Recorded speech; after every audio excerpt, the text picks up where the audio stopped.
Today's Tuesday, it's the 7th of October 2025, and we have the ABTA Convention here. They're meeting here in Magaluf, and it all started yesterday. I've just been given the program of events, of things that will be going on here, but really a big focus on Magaluf. And here they are at the Meliá Calvià Beach Hotel. Quite a lot of security here. There's 3 police cars as I saw us arrived, but I went into the desk and made very welcome by the girls on the desk, and they gave me the program.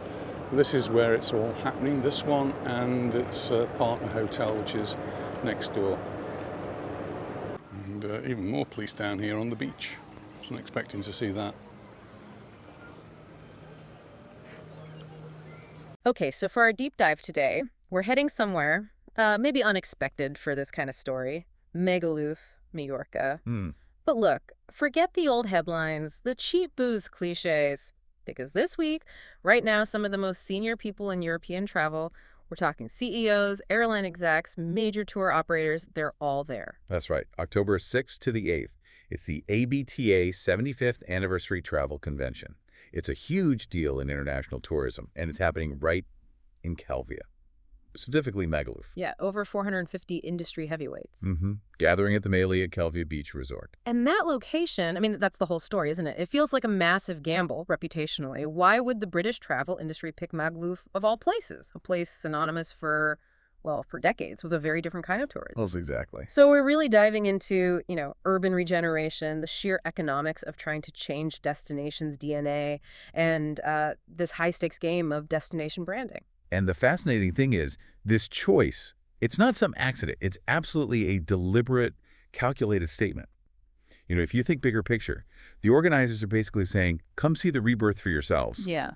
They're leveraging the visibility of this huge convention to sort of validate a transformation that's been, almost 10 years in the making. Okay, let's start there then. The local significance. Because this isn't just delegates flying in, is it? It's like this massive stamp of approval for the local government's efforts. Totally. The mayor of Calvià, Juan Antonio Amengual, he completely got the weight of the moment. He called it, let me get this right, a historic day for Magaluf, Calvià, and Mallorca.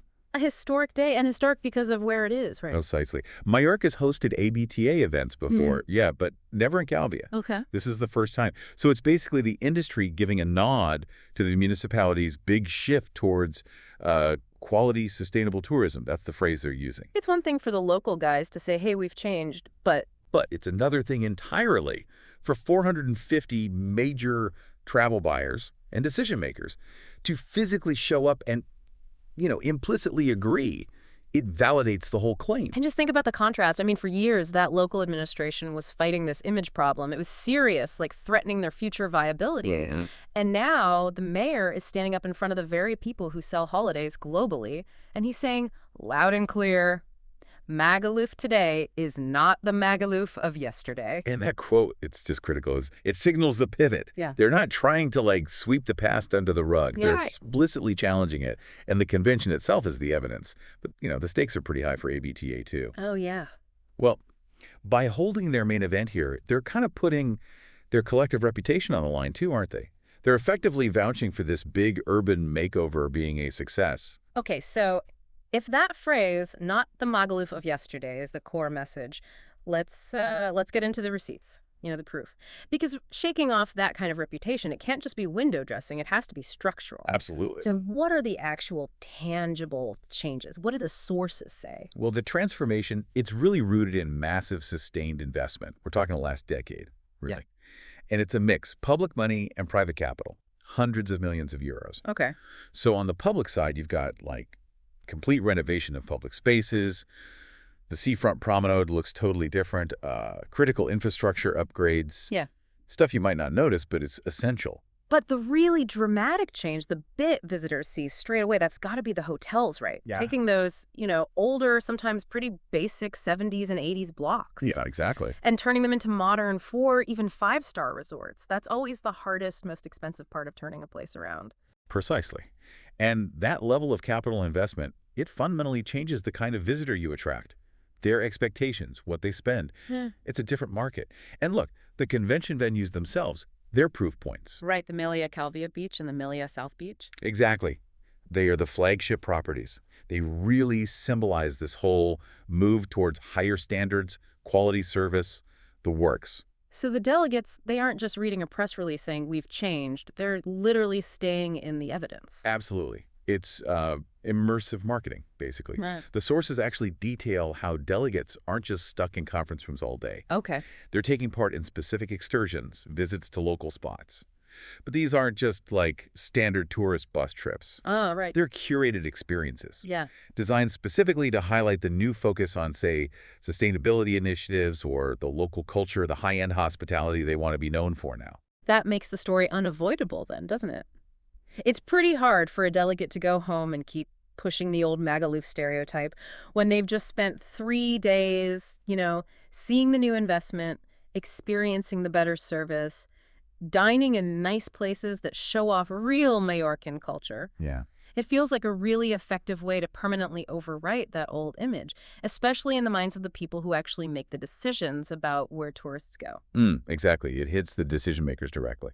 Okay, so the location itself is a huge statement on renewal. But what about the conference itself, the agenda? Because that shows what the industry is actually worried about right now. Right. And while the location says renewal, the agenda shows they're tackling serious contemporary challenges. The overall theme is quite catchy, actually. The road ahead, reasons to be cheerful.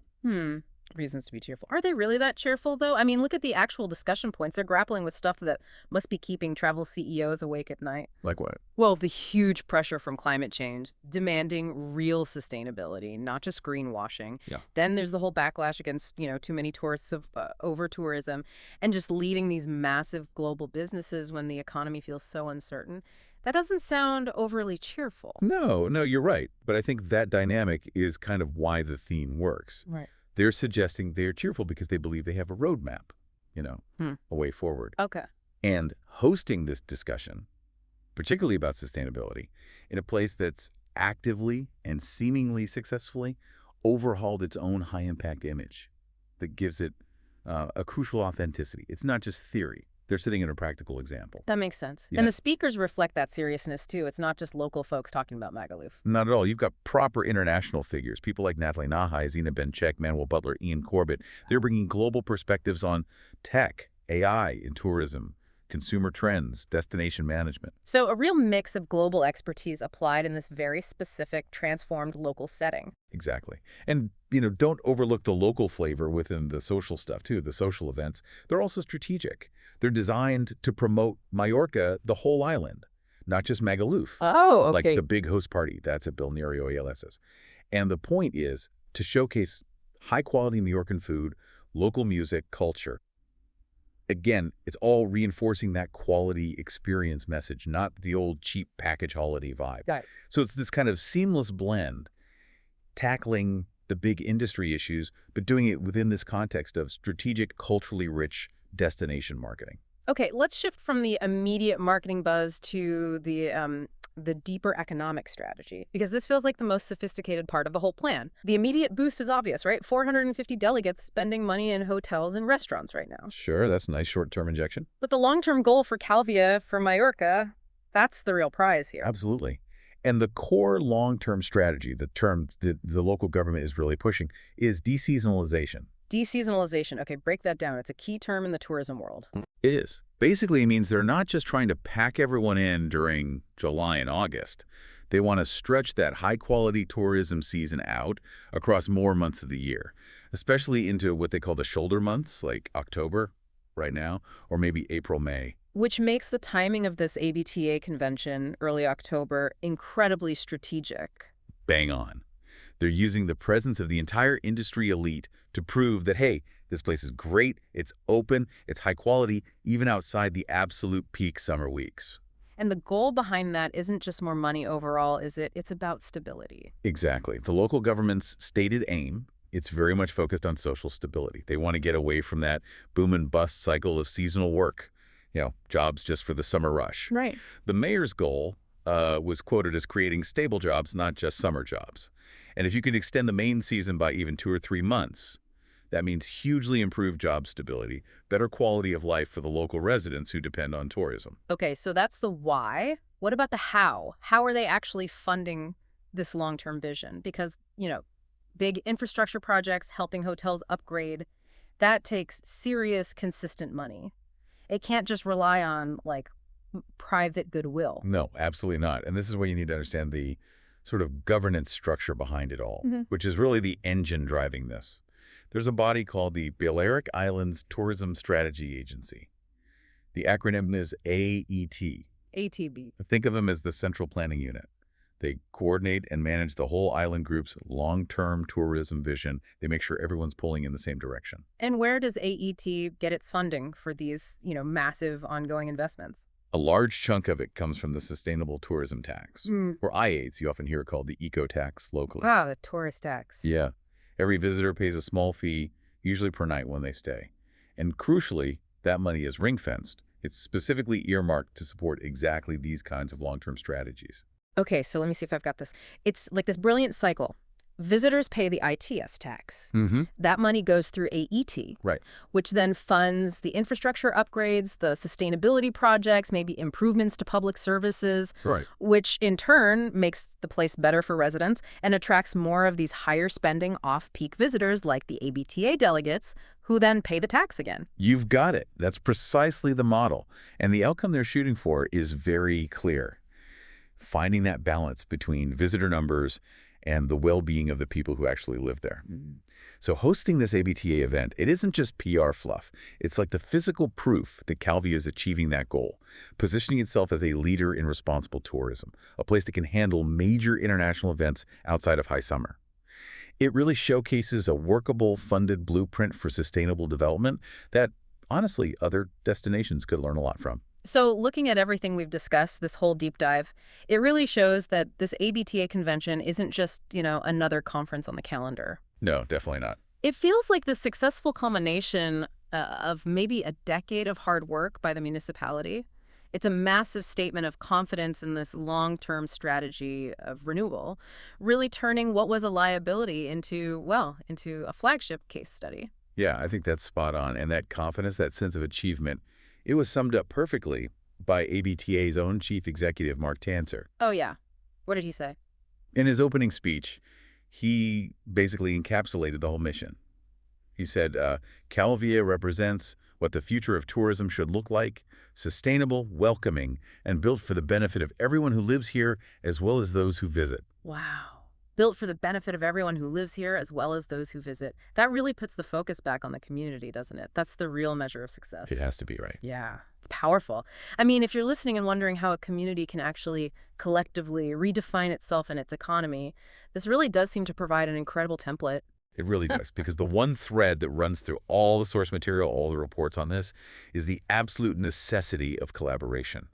This success, it wasn't just one hotel chain deciding to upgrade or one government policy. It needed that genuine partnership. Local government, private businesses investing millions, and crucially, the buy-in from residents. They had to believe in it too. That collective will. Exactly. That shared commitment to changing not just the perception, but the physical reality of the place. That feels like the true blueprint, the real lesson here for creating lasting positive change in tourism hotspots anywhere in the world. It really suggests that, this kind of deep, long-term change is probably impossible without that local consensus and, crucially, without a dedicated funding stream like that ITS tax to make it all happen consistently.